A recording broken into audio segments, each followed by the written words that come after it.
我现在从最新的 Pavilion Damansara Heights， 就是 Tesla 第一间Brand Experience Center 这边出发，所以现在应该是 one of the very first Malaysian not even Malaysian media 就可以驾到这个 refresh 版焕新版本的 Model 3。那我现在驾的这个是 Long Range Version 的然后它的售价是从218千起。它就比那个 Standard Range 贵了29000块，但是它的 Range 从629甚至到678，因为 Malaysia 给你的这个 WLTP Range它是用19寸来计算的，因为你去 Tesla UK 的 website 去 check， 如果你买18寸它会再多一个49到50公里的 range 这样子，可是 Malaysia 它不要总之就是用那个最少的给你有一个数字去 buffer 这样子啦。在我试驾这个改款版的 Model 3之前，我已经在网上看了不少的这个 review 啦，所以很多人都会讲它有一个东西是最需要时间去适应的，就是这个signal， 就是讯号灯，你是透过方向盘这边的 button 左右都是透过这边。那其实你有开过 Ferrari 的，可能你就不会觉得这个是什么稀奇的事情啦，因为 Ferrari 也是放在这边一个这边一个，只是它跟 Ferrari 不同的是它左右都在左边， Ferrari 是左边在左边，右边在右边这样子。可是这个东西我发现其实它并没有如想象中的这么难去使用啦，因为它就是一种熟能生巧的东西。那这个换新版本的 Tesla Model 3呢，它跟之前有一个最明显的分别，对我们驾驶者也好，对司机也好，就是它用了一个360的 Acoustic Glass。 那最早的 Model 3是没有 Acoustic Glass， 那后来他们在几年前有做了一个小升级，就让到它的 Windscreen 跟它的前面的玻璃是有 Acoustic Glass， 就是双层玻璃的技术。那现在这个改款版的 Model 3呢，它是将双层玻璃用在了后面车窗的玻璃还有后挡风玻璃。 Acoustic Glass 它可以降低这个 wind noise，还有所谓的 ambient noise， 就是有时候隔壁一辆摩托经过，一辆你知道吗大 lorry 经过的时候，你会有那种呜那种声音，它就能够大大的跟它降低。那除此之外，这个车子的整个 suspension 也是经过了调整，因为像之前可能很多人会投诉说它可能对乘客不是这么友善，它会比较 bumpy 比较跳。那现在呢，它就改变了这个 suspension， 就是 front suspension 的 geometry， 就是整个formula 都不同了啦，然后它的整个 bush 衬垫等等也做出了去优化。我们现在从Pavilion Damansara Heights 这边出发呢，因为这边附近都在做一些 construction， 所以没有办法加快，但也可以让我们去体验这个车子在慢速行驶的时候的驾驶感。因为有时候很多 EV 特别是这种 long range all-wheel drive 的，走快当然没有问题，大家都很快，大家都很稳。可是当你慢速走停的时候，它会不会有那种很挫、那种顿挫感这样子？因为他们现在取消掉了这个 regeneration 的程度，就是能量回收，你可以选择几个 stage 这样子，所以现在算是一个 adaptive。我只要松开我的这个不可以叫油门了啦 ，I mean power pedal， 它就会好像帮你 brake 这样子，但是它又不会说很马上那一种啦，它给你一个 buffer zone 这样子。像我们先轻轻的加速，那路很烂。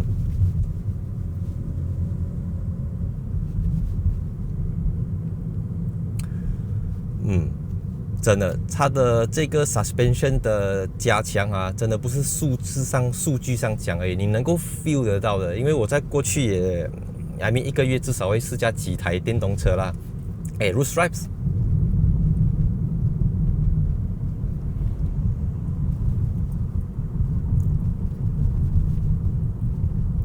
它让我感觉不出它是一个200多千的 EV 或者一个200多千的车子，因为它刚才这个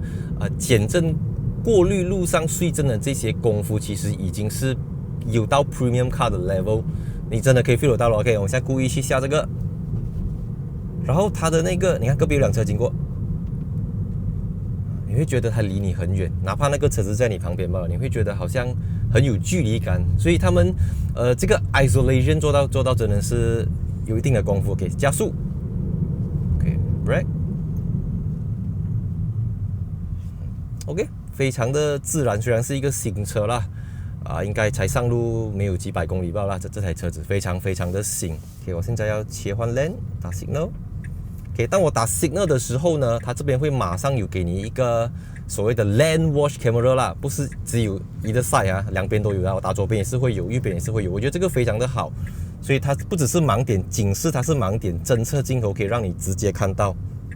而且荧幕的像素是轻的啦，不是那种 blur blur， 然后晚上看不到会爆掉那种。在完全抽掉 ultrasonic sensor 的基础上，改款版 Model 3拿掉了 front camera， 整台车子只有7个镜头，挡风玻璃上面有2颗，front fenders 左右1颗 ，B pillar 左右1颗，后车尾门有1颗镜头。所以新款的 Model 3完全就是依靠 Tesla Vision， 用眼睛来侦测所有的东西。我原先觉得 Model 3这个车重1858公斤起的 all-wheel drive 电动车，可能在起承转合会有那一种很不协调的感觉，这个很common，每一台电动车我都要不厌其烦的一直在重复。But 真的这个你看收他的那个timing真的是他知道什么样的时候收多大的力度，还拿捏到很好，这个东西不是很容易做得到的，它需要透过很大量很海量的信息 database 去整理出怎么样能够让驾驶者跟乘客乘坐起来都比较舒服，比较不会觉得晕车的感觉。因为我之前驾很多 EV car， 驾的人很爽，可是坐的人呕出来这样子啊。可是哇，这个力真的是非常的有力。如果你在网上看过很多人去 review 这个 Tesla Model 3， 我相信它的 acceleration 跟 power 是一个最不重要的东西。最不重要不是代表它不厉害，是因为它厉害到你根本不用再去多讲2句去讲它多有力、多强、多有爆发力等等。你看它0到100 4.4 seconds， 那其他的汽车品牌可能要一直去跟你强调它的 horsepower 多少，它的 Newton meter 多少。可是在 Tesla 的官方网站你完全看不到 power figure， 它只告诉你0 to 100 4.4 second， 4.4秒。那如果你对车界不是很熟悉，你不知道 4.4 秒是什么概念的话，让我告诉你 4.4 秒是 BMW M340i 4.4 秒，那 W205 AMG C43 4.7 秒，那个 3.00 V6 3.0 Liter V6 Twin Turbo 的 AMG C43 4.7 秒。这个 Tesla 我没有去做过一个完整的 chart 啦，不过我相信218千可以买到0到100 4.4 秒的车子，应该只有 Tesla 给得到你猜。通常 EV car 你必须要静止加速，这辆车子完全 fully stop 了，然后你再 accelerate， 你才会 feel 到那一种 launch control 的那种弹射感。可是这个 Model 3 all-wheel drive 的 not even performance 你只要轻轻的砰，完全没有 delay， 完全是非常非常的 smooth。So如果你单看这个 power figure 啦，0到100 4.4 秒218千，你真的找不到一个不要买 Model 3的理由。但是你非常在意组装品质的话，我们来看一看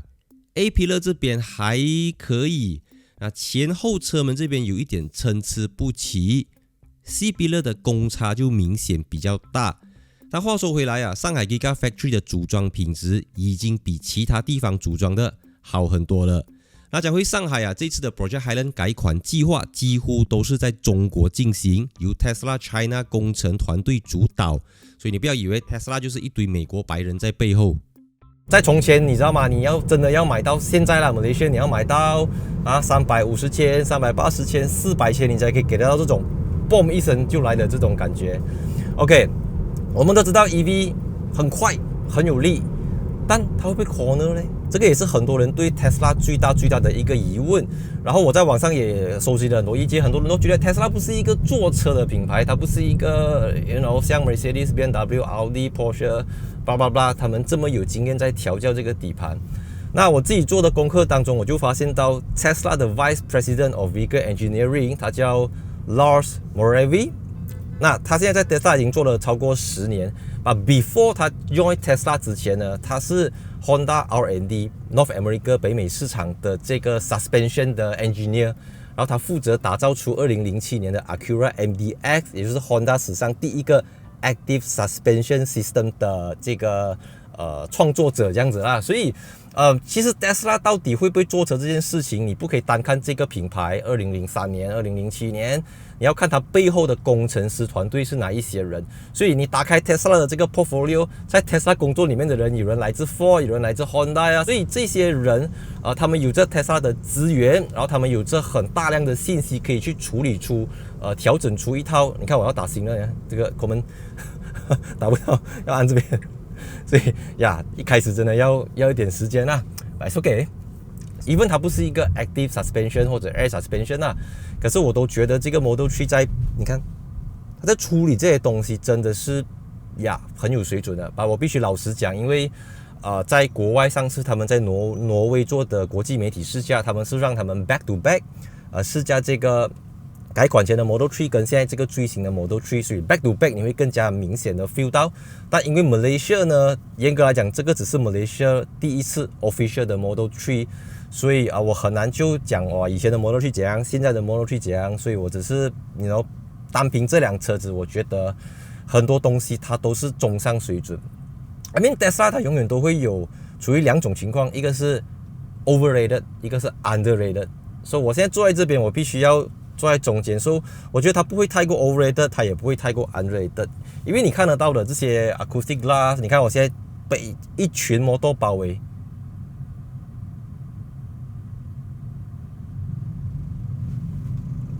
OK， 像如果你戴耳机听，你可能听得出那个声音是，你会觉得有一点距离感，它不会这么贴近你这样子，所以才 ，Oh my God， 非常有力，给打 signal。那这个东西在马来西亚非常非常的好用，因为你永远不知道摩托在哪里，摩托从哪里来，摩托从哪里下进来。太 corner，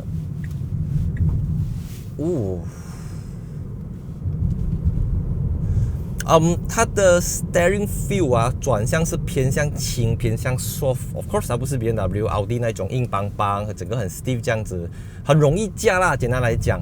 前面有一个很尖的 road bump。OK， so far so good。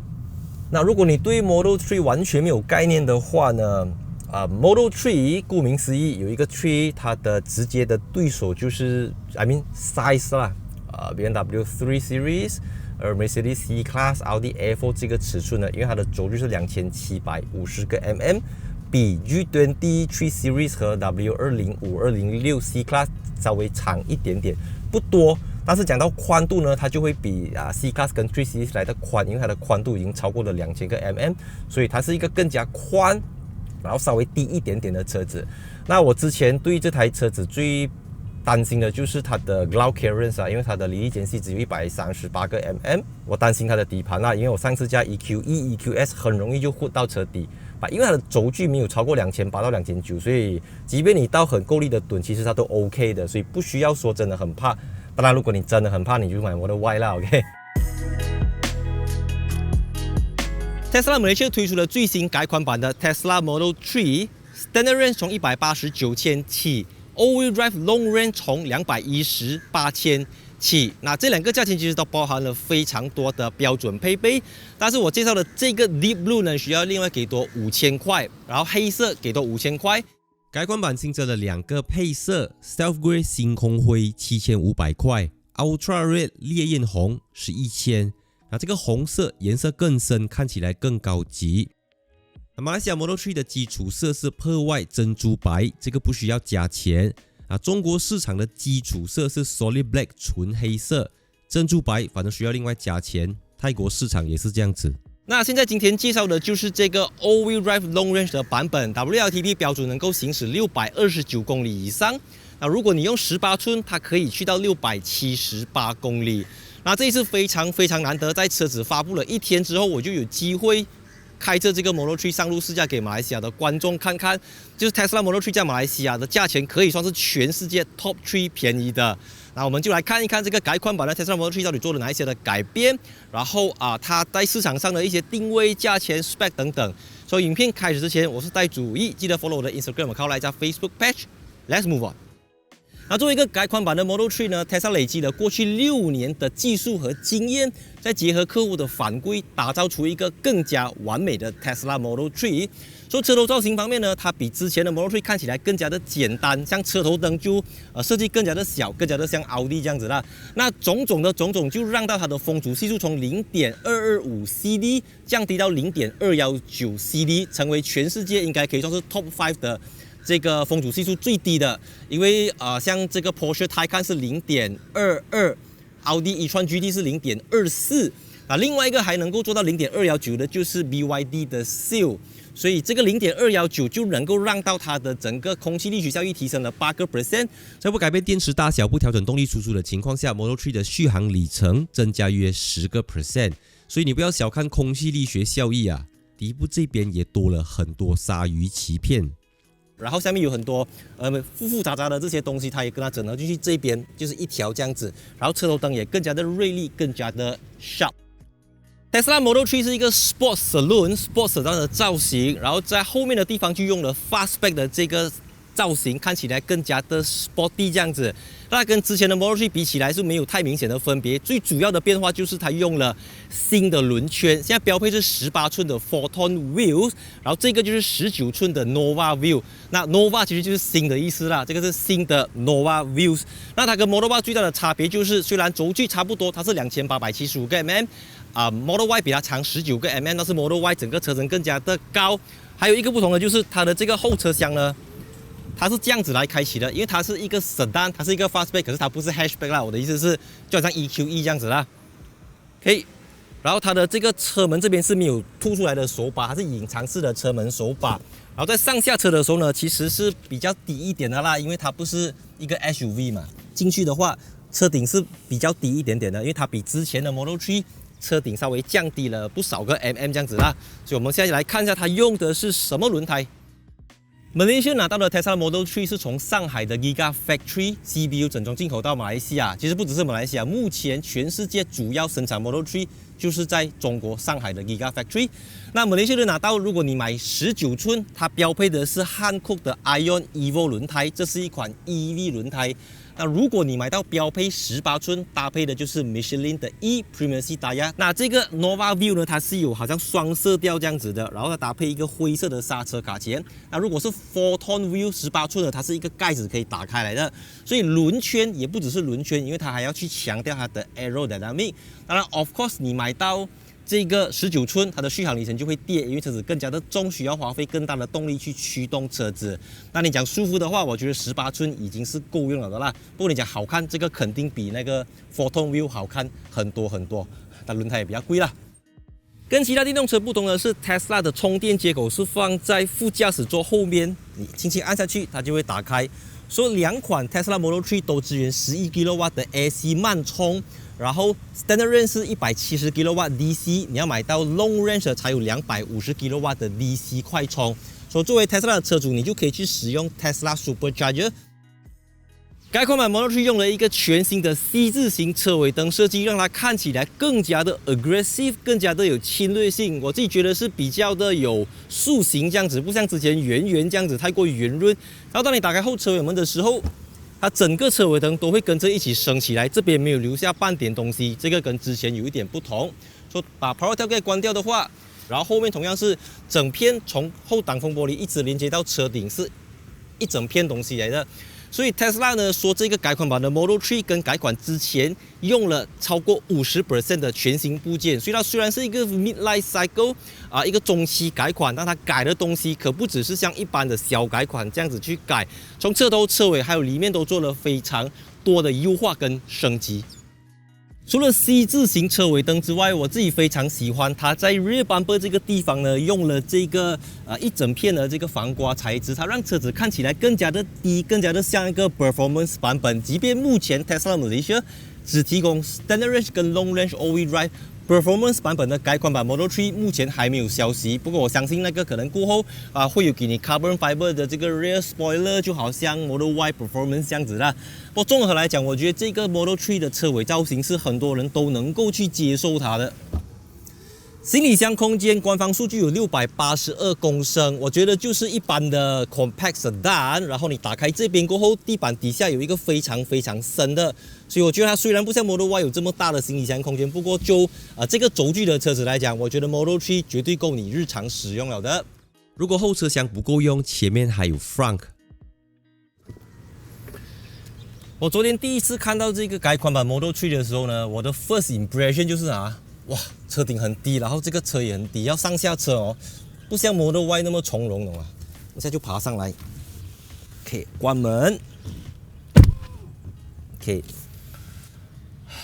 很舒服，真的是很舒服。有时候车子你一坐上去你不用看太多的 spec， 舒不舒服是一种非常主观，立马就能够回答你的。这 cushion 非常的软，而且可能是白色就好像去到客厅、大厅的那种感觉。当然它标配是黑色的，如果你要白色的呢，你另外给多5000块就可以拿到这个白色的皮革座椅了。这个改款版的 Model 3呢，他们改变了这个座椅的格局，让它稍微的倾斜一点点，不会像之前这么直。不过根据前一代 Model 3的车主反馈，其实有改啦吧，就改一点点啦。因为虽然中间地板没有凸起来，它是一个纯电动平台，但是因为地板底部还是塞了一个78.4 kW 的锂离子电池，所以你在坐的时候呢，这个地方你会觉得支撑性不够，就你的脚踩得不够深，还是会有点悬空的感觉啦。那如果你这样放就还好。当然，因为中间地板是平的，所以当你坐过来过后是 OK 的，你不需要像4 Series、3 Series 还是 C Class 这样子，你的脚要打得很开。所以我觉得后排坐3个人勉强可以啦，还是 Model Y 比较 OK 啦。根据过去6年的反馈呢，其实最多投诉的声音是来自于后排的乘客，可能太嘈杂可能太跳太什么。所以这一次你会注意到呢 ，Tesla 放了很多心思在后座，像现在后面的2片玻璃都是 Acoustic Glass 后挡风玻璃，到天窗都是 Acoustic Glass 双层玻璃。以前你可能要去到很高档的 Mercedes， 你才会看到这种双层玻璃技术。然后再来这个改款版最多人议论的就是这个8寸的荧幕，因为它除了调整冷气，风扇要吹哪里，启动发热椅，座椅左右两边是独立的，还可以让副驾驶的座椅往前移动。Music第二个功能里面有 Netflix、YouTube 和 Disney Plus。这块 Rear Display 可以跟主屏幕同步播放，也可以是一块独立的8寸 Tablet， 像 iPhone 15 Plus Pro Max 6.7寸 ，iPad Mini 是8.3寸，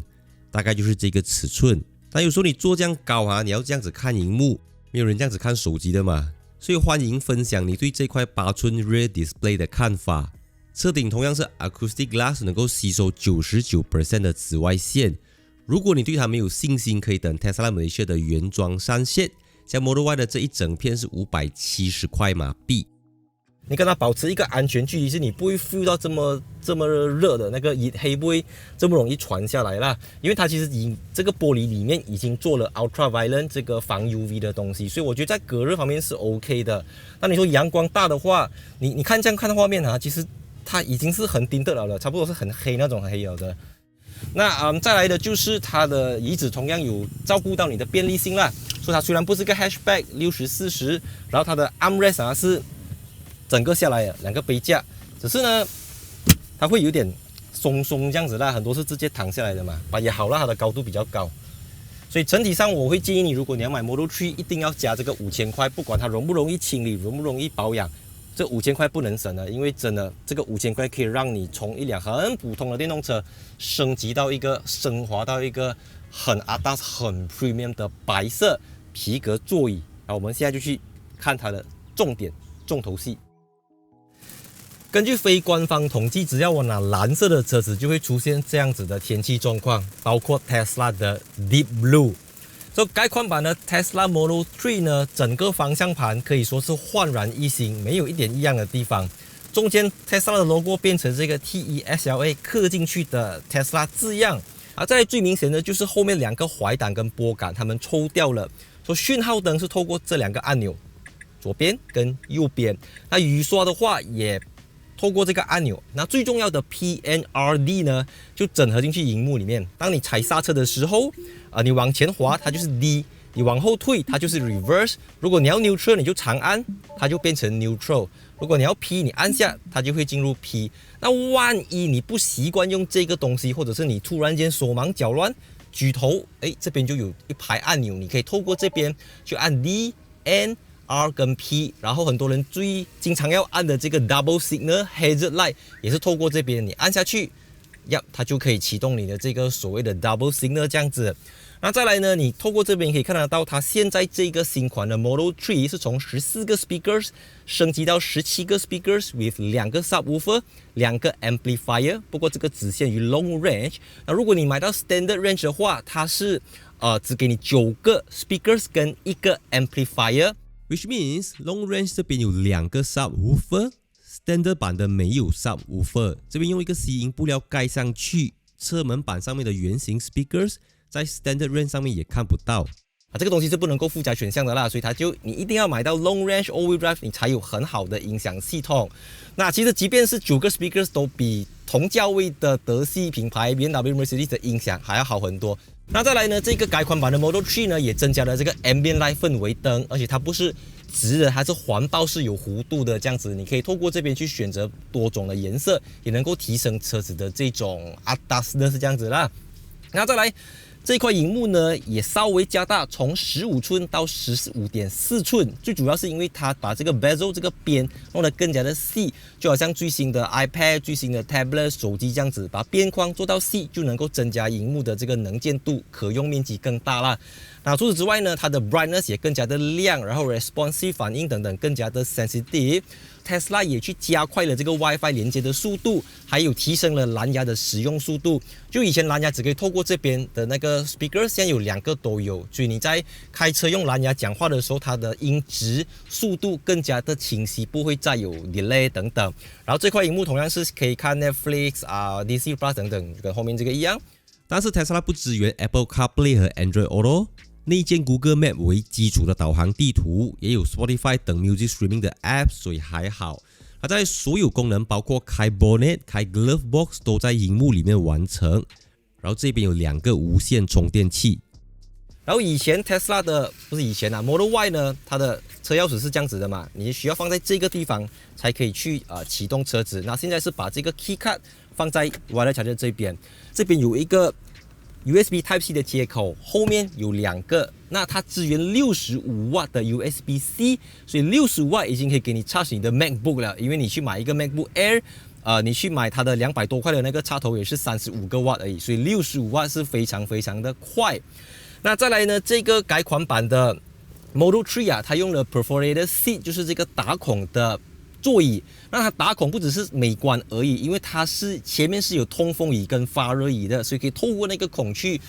让你的整个人凉凉，然后或者你要很热等等都有包括 heater steering wheel 这些东西都是标准配备来的。所以这个 long range 跟 standard range 最大的差别就是这个音响系统 which 你不能够去另外再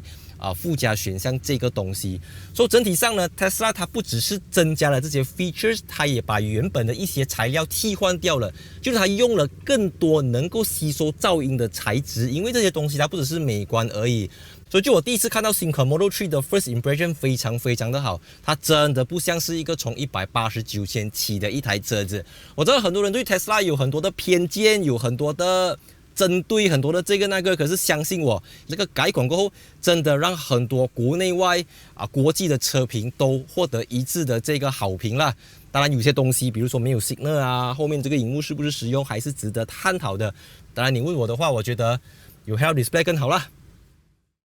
所以现在这个雨真的是倾盆大雨，非常 typical Malaysia 会下的雨，你就可以听这个雨滴打下来的声音，透过这个360度的 acoustic glass， 还是很大声啊。有些Malaysia的天气真的不是其他国家的可以来比的。